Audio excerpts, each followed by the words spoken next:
I'm here at Denver's Ellie Calkins Opera House where we're about to watch a new adaptation of Stephen King's The Shining. So stick around after the titles and we'll do a deep dive into everything about Jack Torrance and the Overlook Hotel.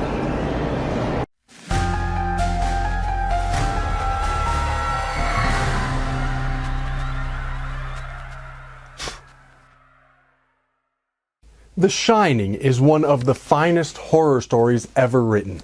It's a modern classic for very good reason, and credit belongs both to Stephen King for the original novel and to Stanley Kubrick for the film adaptation, because each is iconic in its own way, and it's likely the combination of both of them that have embedded the story so firmly in the collective consciousness. I've been thinking for a while about doing one of my book versus film comparisons regarding The Shining.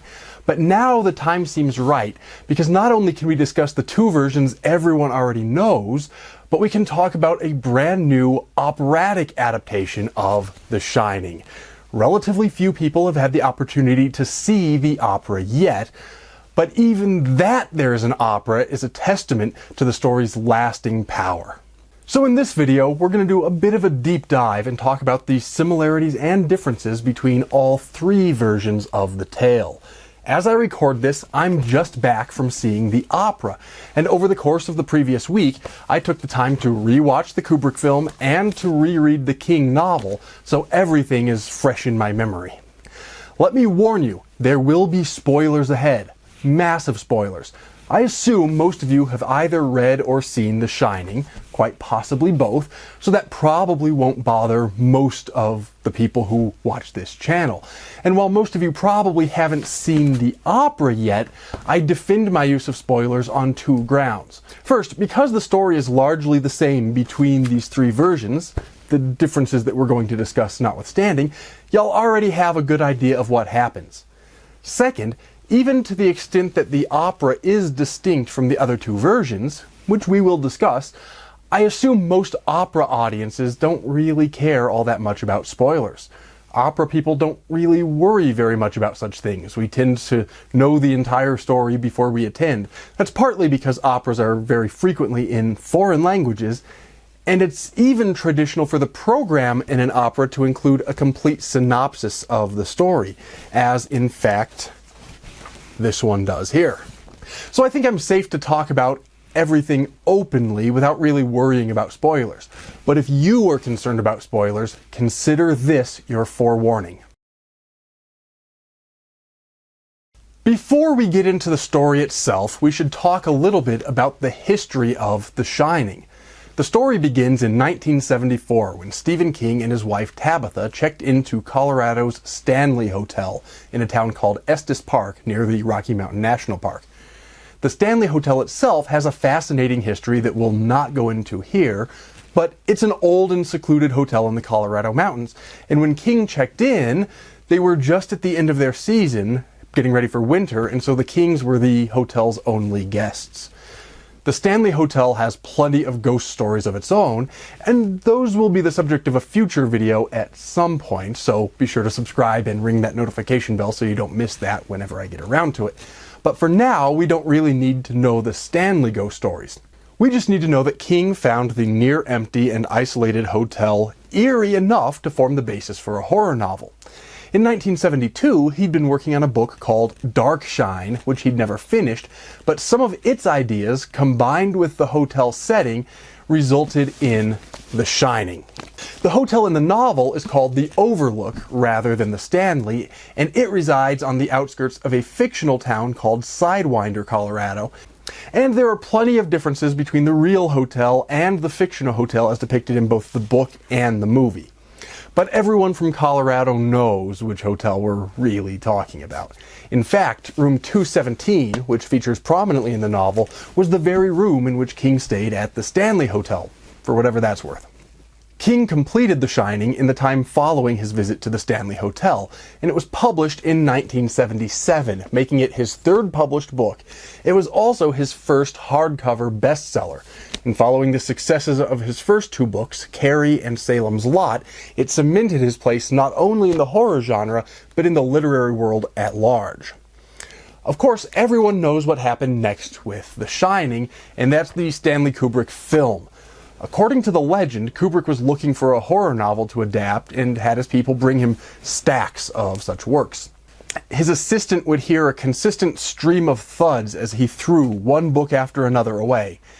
Eventually, the thuds stopped and his assistant found him reading The Shining. The rest, as they say, is history. Kubrick would go on to adapt the novel into what has become one of the most iconic horror movies of all time. Indeed, one of the most iconic movies of all time, regardless of genre. Kubrick's film adaptation of The Shining was released in 1980 after a famously arduous production that lasted, I think, over a year, if I remember correctly. Originally, it was released to relatively little fanfare. It premiered on only 10 screens on the same weekend as The Empire Strikes Back, and initially received mixed reviews, though it gradually became one of the most famous horror films of all time. Stephen King himself, however, was not pleased. In fact, he hated the adaptation. Though his tone has mellowed somewhat over the years, and he admits that Kubrick's cinematic genius does show through in The Shining, he found it a poor adaptation of his novel. The themes King wrote about don't shine through in the film, if you'll pardon the pun. Dissatisfied with Kubrick's film, King himself wrote a script for a television miniseries adaptation, which was directed by Mick Garris and aired on ABC in 1997. The audience reaction to the miniseries was kind of the exact opposite of the Kubrick film. Initially, it was praised by most critics, but it's not really stood the test of time. While the effects in the Kubrick film are timeless, most people find the miniseries shows too much of its age, was hampered severely by the content restrictions of television, and overcorrected in its insistence in faithfulness to the novel. What works on the page, it would seem, doesn't always work on screen. For what it's worth, I don't hate the miniseries, but that's not what we're talking about here. The miniseries is essentially a footnote in the history of The Shining, though interestingly, it was actually filmed on location at the Stanley Hotel, so it is at least of some historical interest for that reason. But when we talk about The Shining, we're really talking about either the novel or the Kubrick movie. And when I refer to the film throughout this video, it's this film, the Kubrick adaptation, that I'm talking about. After the miniseries, not much happened with The Shining until quite recently. Minnesota Opera has a new works initiative through which they like to foster new operas rather than merely performing the standard opera repertoire. Not that there's anything wrong with the standard opera repertoire. Their directors had previously worked with composer Paul Moravec and librettist Mark Campbell, though never at the same time. The directors reached out to both of these individuals with an idea of adapting The Shining as an opera, and thus a new adaptation project began. After 3 years of work, they'd completed an opera in 2 acts. Importantly, they'd completed a work of which Stephen King himself approved. The operatic adaptation of The Shining had its world premiere at the Ordway Center for the Performing Arts in St. Paul, Minnesota in 2016. The second run of the opera was to be in Denver in November of 2020. Obviously, that was not to be.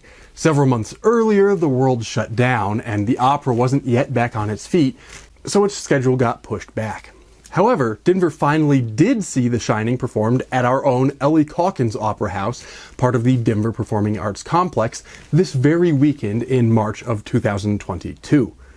We'll discuss the opera alongside the book and movie as we proceed, but for now all we really need to know is that it has received generally positive reviews and that it's a direct adaptation of the novel and not of the film. There are a couple elements in the opera that seem to make little nods toward the movie. For instance, certain elements in the score seemed to make reference to the film's score, but admittedly I've only heard it once so far, so that could just be my own imagination playing tricks on me. But I have a feeling that even though Moravec and Campbell were adapting the novel, they at least kept themselves aware of the film throughout the process. And that pretty much brings us up to the present. Stephen King published a sequel to The Shining, a new novel called Dr. Sleep, in 2013, which was given its own cinematic adaptation in 2019. We won't have time to discuss either of those in this video, however. There's also been talk that J.J. Abrams is looking to make a spin-off series about the Overlook Hotel itself, though for now that project seems to have stalled and it's uncertain whether it'll ever become a reality. Personally, I hope that it does. I may not always like J.J. Abrams, but I feel like there's still more that can be said about the Overlook.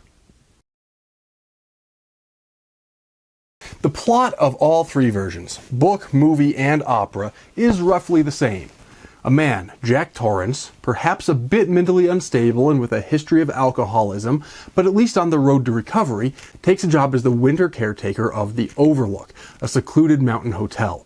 He moves in with his family, wife Wendy and 5-year-old son Danny, the latter of whom has a rare psychic ability called the Shining, which manifests both as the ability to read minds and as precognitive ability.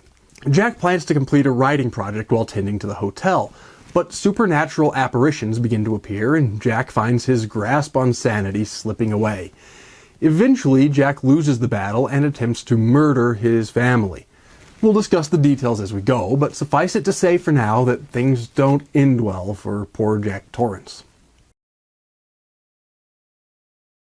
I'm going to be comparing the opera version to the book and movie throughout this video, but I think it's also worthwhile to get an early start on it by just sharing some general thoughts about the opera itself. This isn't going to be as in-depth a review as you might read in an opera magazine or a newspaper art section, but I think it's at least worth knowing from the start what the opera is all about. First of all, it's worth noting that the opera is drawn directly from King's novel and not from Kubrick's movie.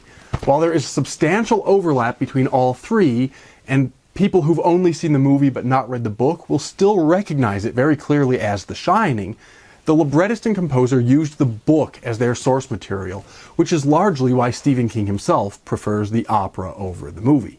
In fact, though King did not attend the premiere in Minnesota because he was afraid he'd be mobbed by fans asking questions, he did view a recording of the performance and gave it his thumbs up. Since then, an aria has been added to the opera, so it's changed ever so slightly from the version of which King so enthusiastically approved, but I think both that the addition was wise and that King would approve of it as well. Musically speaking, it's quite interesting. I'll be the first to say that it's not of the same caliber as operas by Mozart or Verdi, but nothing really could be. That would be like expecting all modern plays to compete directly with Shakespeare or all modern novels to compete with Dostoevsky or Dickens. However, it's musically solid. It's a bit of an interesting approach, though, because there are relatively few arias when compared to most operas. It's driven largely by recitative, with often haunting and eerie accompaniments.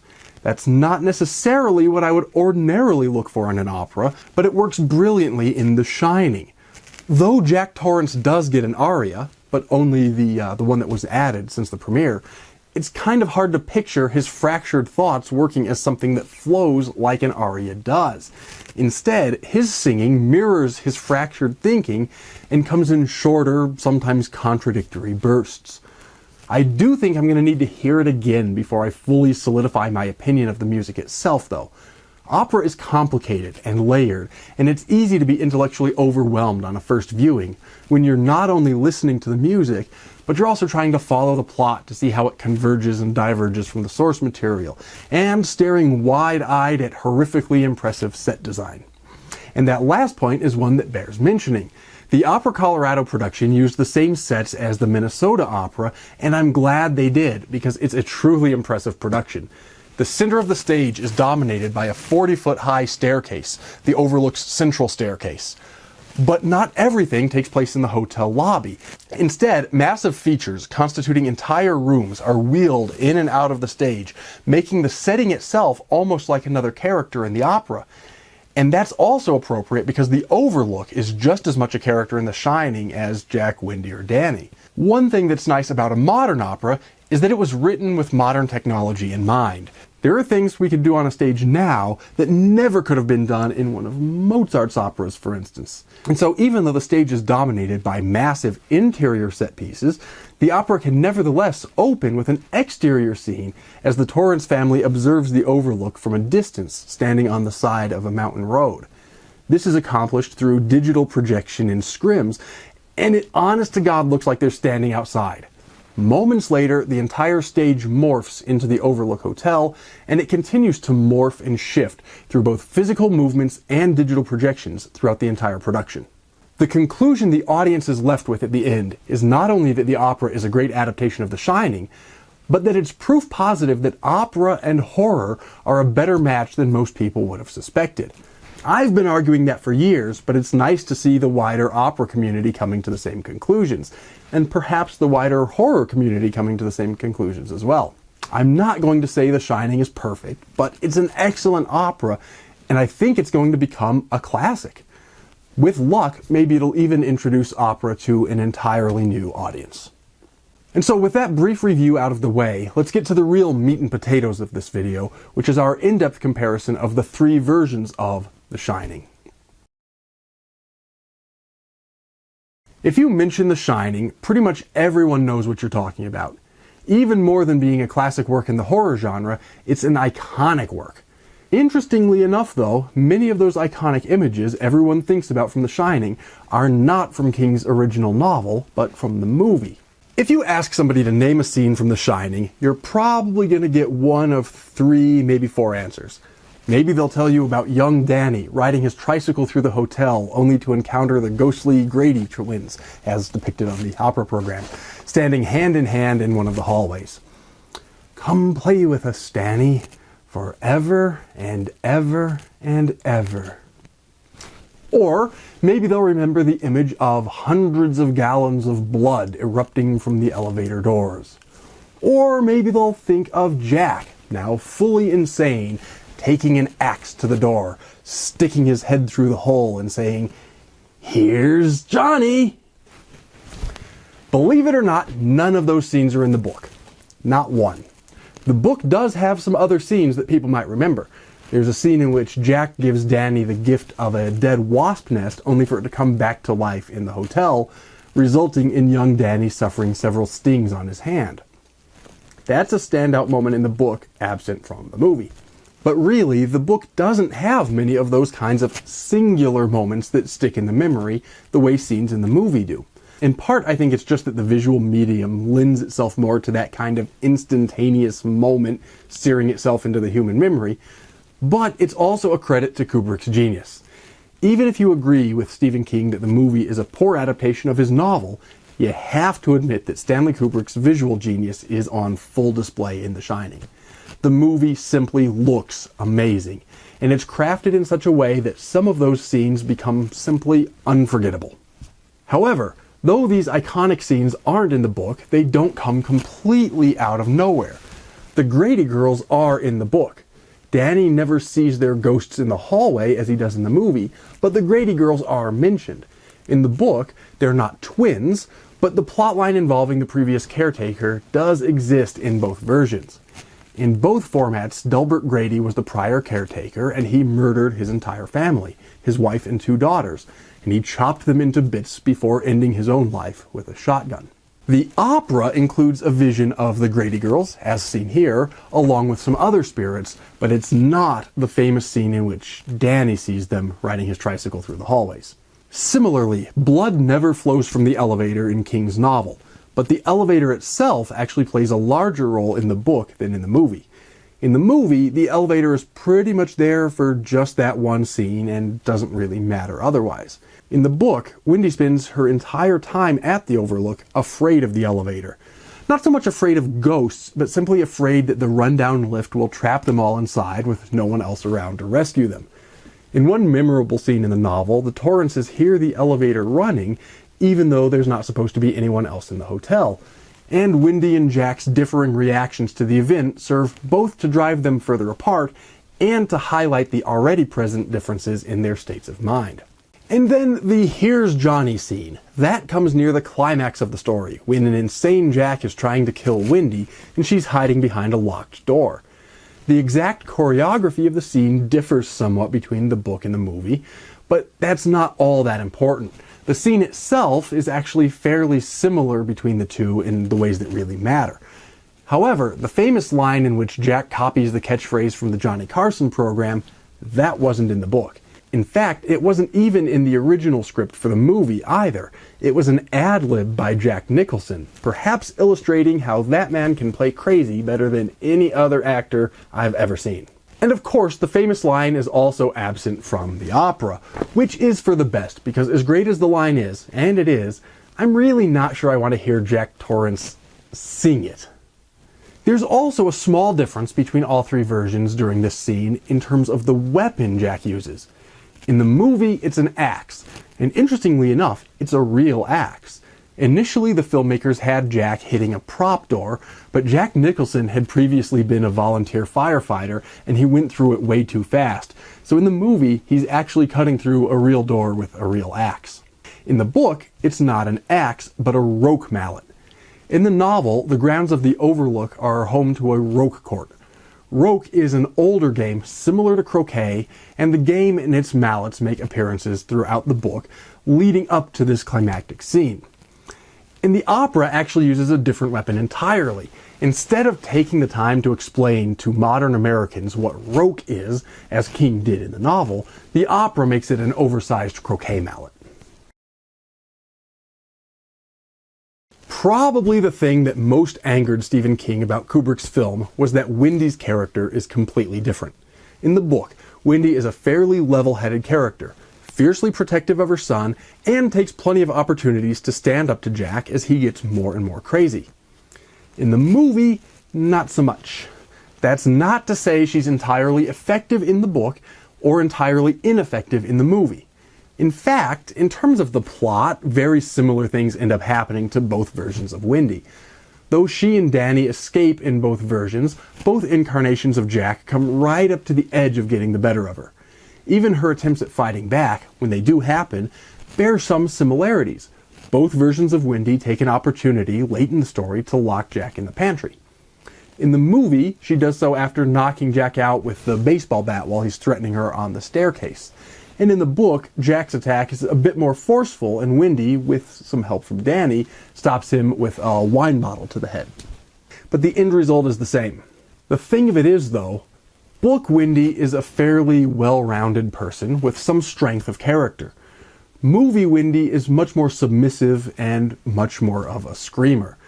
I do think some of the critics have been too harsh on movie Wendy because she's not entirely a babbling basket case as she's sometimes portrayed, but she certainly appears that way at first glance. The Wendy in the opera is very much modeled on the Wendy of the book. In fact, before the performance I saw, we were treated to a pre-opera lecture by music historian Betsy Schwarm, and during that lecture, she made it a point to assure us that the Wendy we were about to see was not a screamer. Some of movie Wendy's broken down mannerism may have been the result of the grueling production process. Stanley Kubrick was famously a perfectionist who would keep shooting until he got things exactly how he wanted them. That has led to accusations that he was abusive of actress Shelley Duvall during the production, and a popular legend that Wendy's most broken down moment, the baseball bat scene, was the result of Kubrick reshooting for a record-setting 127 takes. Information about this is mixed. I've read some accounts in which Duvall said Kubrick was actually warm and kind, but that it was just his perfectionism that made the production difficult. And I've read other accounts that said the two just didn't get along at all. More than 40 years later, we may never know all the details as memories get fuzzier.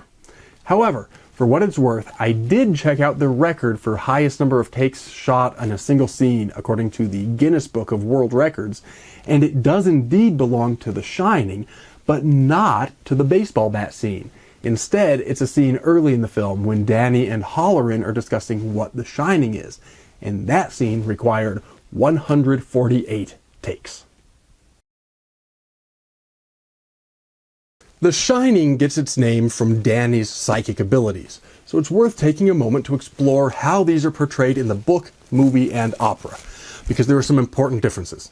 To begin with, Danny's character is not all that different in the three versions. In all three versions of the story, he's a young boy with a remarkable power, thrust into a situation beyond his control and beyond his comprehension. Though also in all three versions, he's fairly, let's say, remarkably astute for his age and knows more than any other child would under similar circumstances. But it's how he interacts with the shining itself that's different in the different media. In the book and movie, Danny's premonitions are mediated by his imaginary friend, Tony. In the movie, Tony is just an imaginary friend, or perhaps an anthropomorphization of the Shining that speaks through Danny's finger. I don't want to go there, Mrs. Torrance. Like so. That doesn't happen in the book. Instead, in the book, Danny passes out and Tony appears to him as an older boy. By the end, we learn that Tony, in the book, is actually Danny from the future, using the Shining to warn his past self about the Overlook. Tony is completely absent from the opera. Instead, Danny's shines are sung by an unseen chorus as the actor portraying the boy convulses on stage. What's interesting about that stylistic choice, I think, is that Danny doesn't actually sing his lines in the opera. He has a few lines, but they're all spoken. This is likely because even though Danny is cast older than his character really is, it's still difficult to find young boys who can reliably sing opera night after night. But by using the chorus to voice his premonitions, the audience is treated to a musical equivalent of what Shining might actually be like, which I thought was kind of a stroke of genius. In the movie, it's difficult to really understand what Shining has to do with the story about a haunted hotel and an insane father. That Danny has this power is interesting, but it's never quite clear how it ties in with the rest of the story. However, the book makes it entirely clear. The hotel may always be haunted. As Hallorann says, there are things in the hotel that most people can't see, but people who shine can see them. However, Danny's shining is uniquely powerful, and it's his own power that wakes the hotel up and unwittingly sets the evil in motion. And, as we'll discuss shortly, it's Danny's power that the hotel is trying to capture or absorb. The opera doesn't emphasize as much as the book does that Danny's shining wakes up the Overlook, but it does at least emphasize more than the movie does that Danny and his power are really at the heart of everything that's happening. Even though Danny's shining is at the center of the action, Jack Torrance is really the main character, no matter which version of the story you're reading or watching. It's his fall from grace that frightens audiences even more than the ghosts. The big difference between almost any book and movie is the amount of time we can spend getting to know a character, and that's certainly true of The Shining and Jack Torrance. In all versions of the story, Jack is a recovering alcoholic with a bit of a temper control problem, trying to put his life back on track by taking this new job so he can spend some time working on a new writing project. But how we relate to his decline is very different in all three versions. Let's start with the writing project. In the novel, Jack starts off trying to finish writing a stage play, but as the book continues and he starts going crazy, he starts to get his own view of his characters muddled, and he finds he no longer relates to the character he originally meant to be his protagonist. Meanwhile, he discovers the Overlook's history, courtesy of a scrapbook mysteriously left in the basement, and he starts getting obsessed with the idea of instead writing the history of the Overlook. In the movie, Jack is instead trying to write a novel, but in a famous twist, we discover late in the movie that for as much time as he's spent at his typewriter, he's not actually been working on a novel. Instead, he's just been writing "All work and no play makes Jack a dull boy," over and over for several hundred pages. In the opera, we don't get much of Jack's writing at all. We see him at the typewriter once or twice, and we know that he's a writer and that his failures as a writer are part of his psychological past, but the project itself, the writing project, is never emphasized.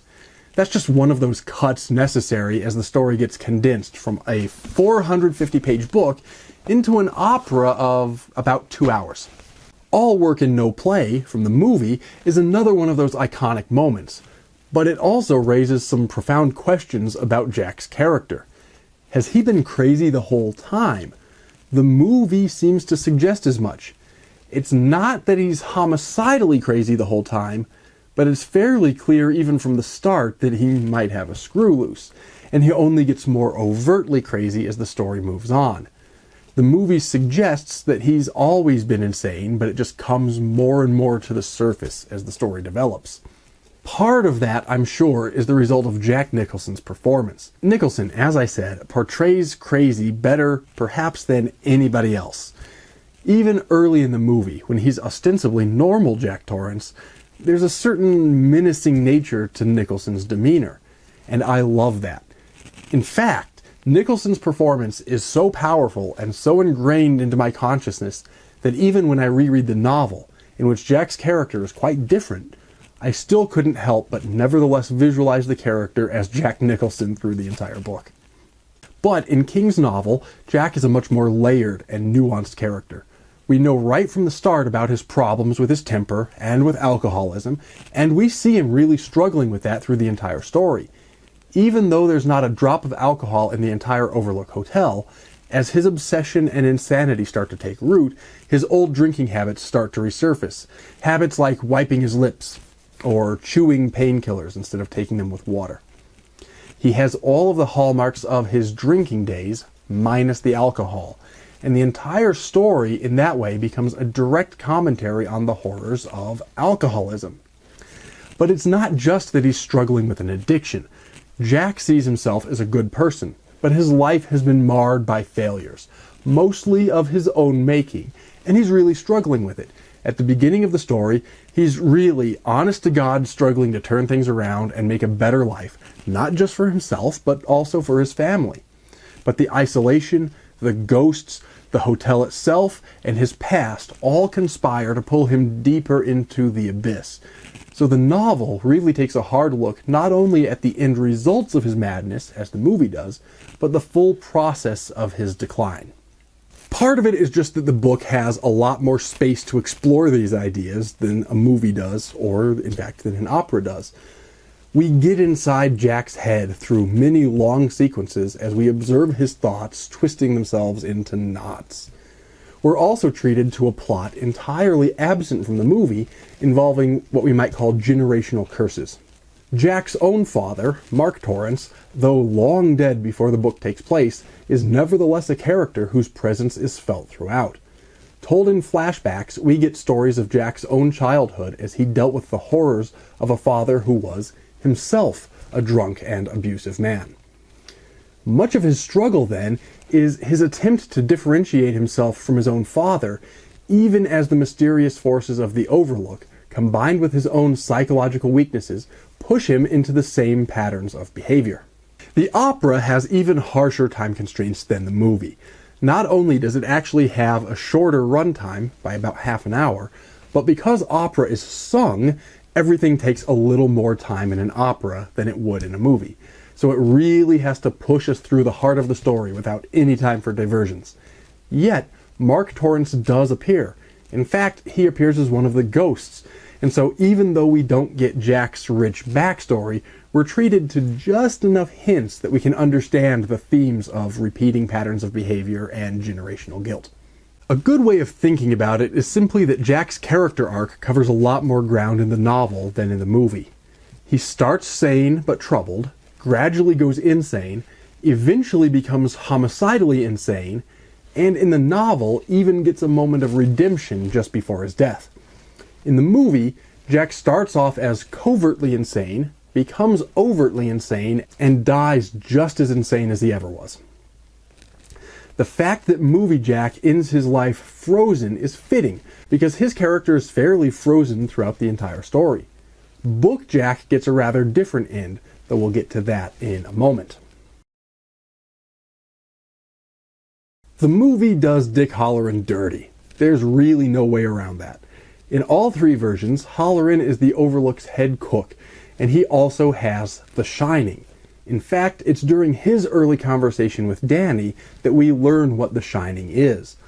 Hallorann explains that the Bible calls it having visions, scientists call it precognition, but his grandmother, who also had the gift, called it shining. And in all three versions, Hallorann quickly leaves the Overlook, headed for his winter in Florida, right at the beginning of the story. In fact, we rather assume that's the last we're going to hear of Dick Hallorann, but he does come back. In all three versions of the story, Hallorann tells Danny that if there's any trouble, he should use his shining to call Hallorann in Florida and summon him back to the hotel. As things deteriorate for the Torrances, Danny does exactly that, and Hallorann, true to his word, gets the message loud and clear and immediately sets about first checking in on the Torrances, and when that fails, flying back to Colorado to check things out for himself. Hallorann's journey from Florida to Colorado is different in the different versions, but only in relatively minor ways. The book takes the time to really introduce us to Hallorann's character during these pages, but even the small snippets we see in the movie are enough to give us the sense that this is a man who will move heaven and earth to get back to Colorado and help young Danny. In many ways, as Jack morphs into the archetype of the drunken and abusive father, Hallorann hears the call and turns into the father Danny really needs, even though they only briefly met one time. Whether it's because Hallorann is just that good a man, or whether it's because they share a bond through The Shining, and probably a bit of both, Hallorann ends up being the image of the heroic father figure. The choreography of Hallorann's journey is different in the book and movie, but both make it clear that the journey is long and treacherous. The book takes more time with the details because it has more time to spend on the details. In both versions, Hallorann battles a fierce storm to get to Danny, the very same storm that has the Torrances snowed in and isolated. And in both versions, it's the snowmobile Hallorann rides up to the Overlook that ultimately provides Wendy and Danny with their means to escape, Jack having long ago destroyed the Overlook's own snowmobile. So Hallorann really is, in many ways, the hero of the story. The opera cuts a lot of this out simply because it doesn't have a lot of time. Absent is Hallorann's journey. We simply see Danny calling, "Hallorann, come quick," as the final words of Act 1, and then Hallorann makes his journey off stage and appears on stage at the climactic moment. But though his journey isn't highlighted in the opera, he nevertheless gets the credit he's due for his heroism because he is given the opera's final aria. And that's where the movie really does Hallorann dirty, because in both the book and the opera, Hallorann survives, and in fact he goes on to become something of a father figure for Danny. He stood up when his name was called, and he triumphed. In the movie, however, after completing his long journey back to Colorado, he's rewarded only with an axe straight to the chest almost as soon as he steps into the hotel. Don't get me wrong, that scene is surprising, frightening, and effective, especially the first time you see it. You're sitting in the theater thinking the cavalry has finally arrived, only for those hopes to be immediately dashed. Hallorann's end in the movie makes for a scarier plot point than in either the novel or the opera. But it also raises the narrative question of why we're spending so much time following this character if he's not going to be allowed to do anything. I suppose even in the movie he's kind of the hero because he does bring the snowmobile, but that seems like comparatively little when contrasted with the depth of character exploration provided by the sort of metaphorical transition of fatherhood from Jack to Hallorann. The Overlook Hotel itself is one of the main characters in the story, and how it's presented is perhaps the biggest difference of all between the different versions. Stephen King and Stanley Kubrick simply had very different ideas about what's scary, and those differences inform how they handle the haunted hotel, and the implications for the story are remarkable. Stephen King wrote a story about a haunted hotel in which the haunting itself drives the action. Stanley Kubrick told a story in which the ghosts themselves don't really drive the action. They provide an eerie backdrop for a story about an insane father. It might seem like a subtle difference since there are ghosts in both stories and a murderous father in both stories, but the distinction is quite important. For our purposes here, we're just going to assume that the opera follows the same interpretation as the book to make things easier for us to discuss.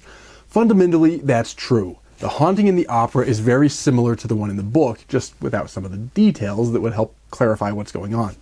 And as we'll see, clarity ends up being one of the most important differences between the two, or three, tellings of the story. So what is the nature of the haunting of the Overlook Hotel in King's version? Well, it's clearly supernatural, and the supernatural forces drive the action of the novel. In the book, the Overlook Hotel itself is a conscious entity. It's not entirely clear whether it's because it's the home to the ghosts, or whether the ghosts are simply the visible manifestations of the deeper evil within the hotel, but what is absolutely clear is that the hotel itself is a malevolent force, whether it's the combined forces of the ghosts, or whether the ghosts are the disparate manifestations of a central consciousness. One of the clearest markers that the hotel itself is a supernatural force in the novel is the topiaries. In the novel, these hedge animals guard the entrances and exits of the hotel. At different times in the story, they come to life and physically attack Jack, Danny, and Hallorann. These are not ghosts. These are hedges, so we can't say that the hotel is merely haunted. The hotel itself is alive in some sense, and it has desires. One of those desires is to keep the Torrances in place, and to keep outsiders like Hallorann out of their affairs. In the movie, the topiaries are replaced by the famous hedge maze. I actually think that's probably a wise decision, especially for the time in which the movie was made. Practically speaking, it would have been prohibitively difficult for Kubrick and company to create the special effects necessary to animate the hedge animals and have them actually be scary. They're scary in the book, but I don't think that would translate well to the screen. In fact, the Stephen King miniseries from the 90s supports my hypothesis. The hedge animals are in that version, and the special effects really don't do them any favors. But it's more than just special effects. Kubrick's haunting is more amorphous, ambiguous, and ill-defined than King's. If hedge animals start coming to life and attacking people, there's no question that the hotel itself is sentient, malevolent, and capable of defending itself. Whereas, if Jack instead chases Danny through an inanimate hedge maze, there's more room for interpretation. The maze itself symbolizes the confusion and the various psychological twists and turns, but non-symbolically, it also allows for those differences in interpretation. A supernatural force could use a hedge maze to trap somebody, but if the hedges don't actually move, its powers remain uncertain, and I think that's what Kubrick was going for. The novel makes the Overlook's intentions perfectly clear. Danny's shining woke up the evil forces in the hotel, and the hotel wants to absorb Danny so it can use his powers to its own ends. The exact nature of the evil isn't entirely clear. Could it be a sort of collective consciousness born of the violence done at the hotel over the years? Some kind of cosmic entity? The devil himself? It could be any of those things. It's a sort of chicken and egg problem. Did the bad things in the hotel's history occur because a malevolent force was present, or is a malevolent force present because of the bad things that happened in the hotel's history? We could drive ourselves batty trying to think of answers to these questions, but I think it's a worthwhile exercise. Literary interpretation, as it's often practiced in the less rigorous corners of academia, may be little more than pointless navel-gazing, but real literary interpretation has psychological value for us. If one is religious and believes in a god and or a devil, we can easily interpret even human crimes as the result of evil influence. Christian theology, for instance, tends to conceptualize the devil as a force of temptation into wrongdoing. Could that be what's at the Overlook Hotel? The novel easily allows for that interpretation. In fact, though I don't know for certain, I think that might be something like what King was going for when he wrote it. It's clear at the very least that the Overlook as it exists now is a force that's consciously driving Jack into madness, so he will do its bidding and deliver Danny into its fold. But I actually prefer the other interpretation. I prefer to think that the evil in the Overlook, though clearly supernatural in nature, though clearly conscious, though clearly beyond human control or even comprehension, nevertheless had a human origin. Throughout the book, we learn bits of the Overlook's history. We learn of the murders and suicides and connections to organized crime and shady business dealings. It seems to me that the most compelling interpretation is that human failures and human malevolence can create a force larger than themselves. The evil that begins with human crimes can spiral out of control and catch others in the same web. Perhaps the evil in the Overlook started with human evil, turned into ghosts, and the combined powers of those ghosts created a kind of superordinate consciousness that binds them all together. It's clear that Danny's shining activated the power of the Overlook. Others, including Hallorann, have seen ghosts and visions at the hotel over the years, but Hallorann thought they were just like pictures in a book, images from the past that can't hurt anyone. They never did anything like what they do throughout the novel until Danny and his supercharged shine showed up. All of that is absent from the movie. We don't even really understand why Danny's shining is relevant to the story. But in exchange for the certainty that the hotel is a conscious entity, even if its precise nature remains mysterious, the movie treats us to something more ambiguous. In fact, the entire movie has been described as somewhat dreamlike, and I think that's an apt description. Stanley Kubrick was famous for his attention to detail. You could watch The Shining 100 times and still not catch all of the subtle references, tiny details, and little clues placed throughout the various scenes.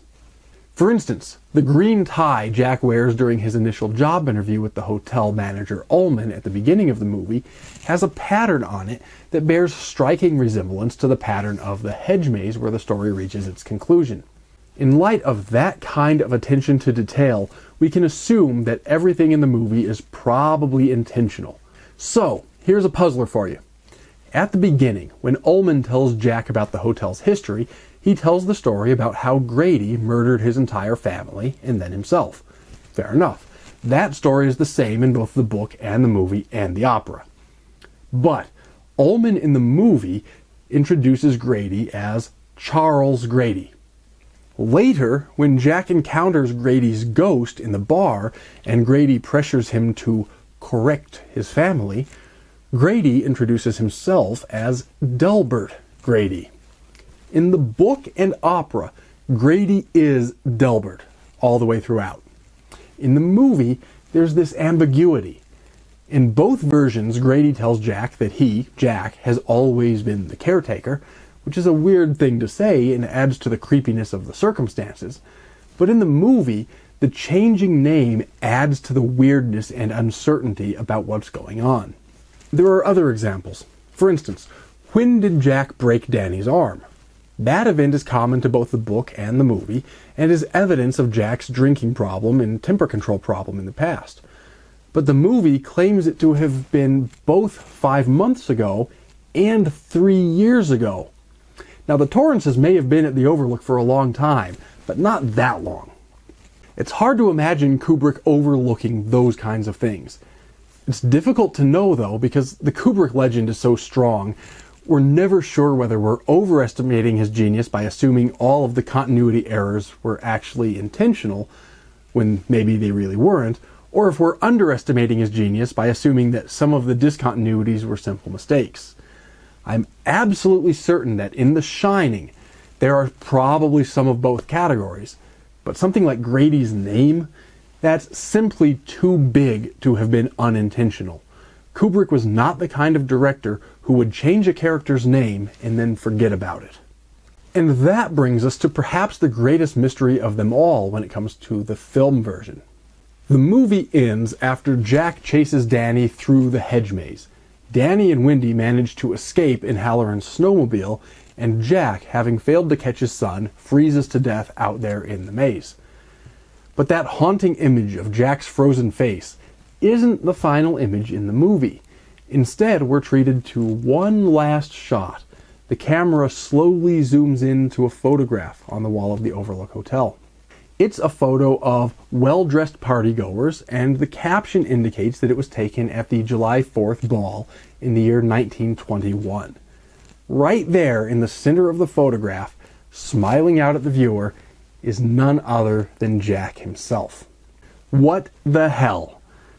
The Shining takes place in the 70s or the 80s. There's no way for Jack to have been there in 1921, and there's no other clear indication as to its meaning. Kubrick himself suggested that it was indicative of Jack's reincarnation, but even that leaves open the question of whether Jack is the reincarnation of the previous caretaker, the one from 1921, or whether Jack has somehow been reincarnated into the hotel to join its cast of spirits. Either way, it's a shocking and frightening image that plays with the audience's perception not only of everything that's come before in the movie, but even our conception of the passage of time. That's not in the book. The book treats us to a very different ending. Jack still goes insane and tries to kill Danny, but he doesn't chase him through the hedge maze because there isn't a hedge maze. Instead, Jack has a momentary return to sanity, a redemptive instant in which he remembers he loves his son and lets Danny get away.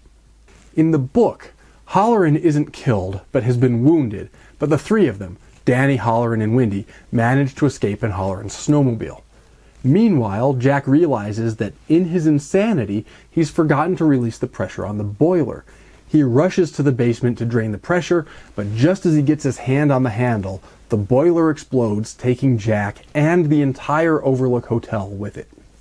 The book certainly ties things up in a neater bow than the movie does.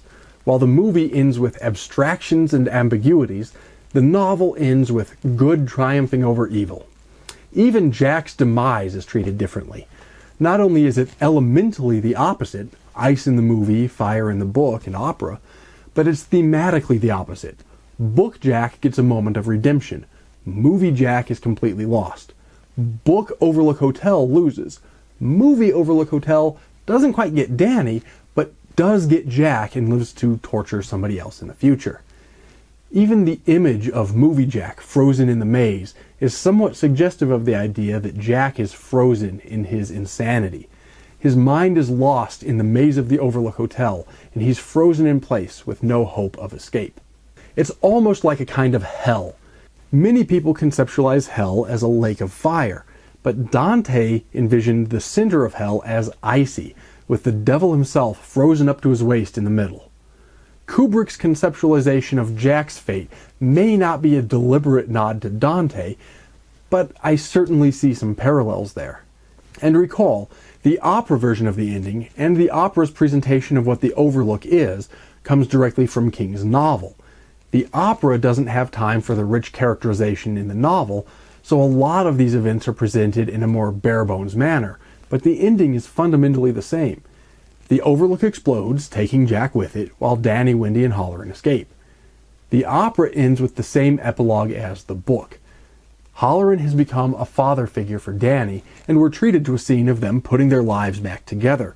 Hallorann talks to Danny while the boy is fishing.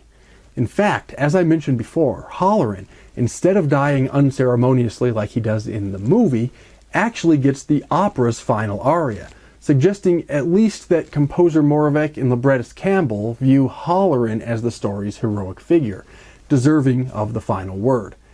And as much as I love all versions of the story, I have to say I rather agree with them on that point.